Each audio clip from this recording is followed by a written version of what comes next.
L'OCDE et la FAO alertent sur les conséquences d'une guerre commerciale. Le secrétaire général de l'OCDE Angel Gurría lors d'une conférence de presse à Berlin, le 12 juin 2018.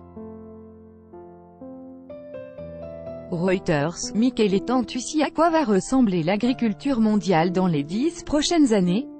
Une vaste question à laquelle la FAO, l'agence onusienne consacrée à ce secteur, et l'Organisation pour la coopération et le développement économique, OCDE, tentent de répondre dans leurs perspectives agricoles 2018 à 2027.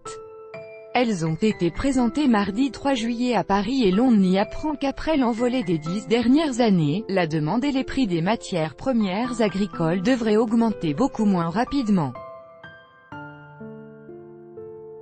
Surtout, les deux organisations internationales en appellent à la stabilité des politiques commerciales mondiales.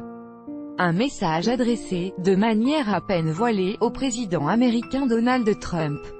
Ils sont de moins en moins à exporter de plus en plus. L'OCDE et la FAO notent que pour chaque matière première agricole, 70% des exportations mondiales sont réalisées par seulement 5 pays qui peuvent varier, selon les produits. Cette concentration devrait se poursuivre dans les 10 prochaines années. D'où la nécessité d'avoir des échanges commerciaux prévisibles. Union européenne, Brésil, Argentine, Australie, Thaïlande. Pour le riz, ces grands pays exportateurs sont divers.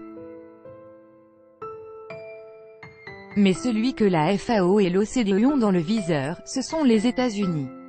Donald Trump a initié des batailles commerciales avec la Chine et l'Europe, notamment sur l'acier et l'aluminium. Angel Gurría, secrétaire général de l'OCDE, pose une diplomatique mise en garde. On parle de sécurité alimentaire, alors on ne peut pas seulement mettre en place des tarifs sans voir les conséquences, prévient-il.